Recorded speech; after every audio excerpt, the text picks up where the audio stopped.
Ito ang sad reality kapag ang tao ay pumanaw na.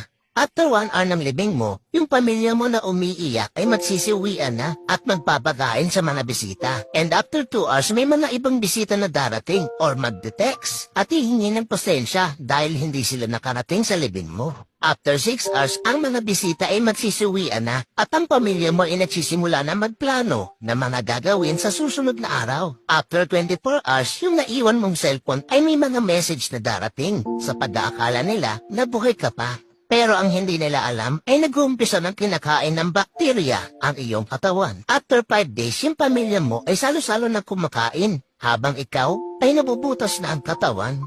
After 1 year, may mga tao na makikita ang larawan mo at maiisip ka na panandalian habang ikaw ay buto na sa loob ng iyong libingan. Heto ang real, lagi mong tandaan na napakaikli lang ng buhay sa mundo at madali ka ding makakalimutan ng mga tao.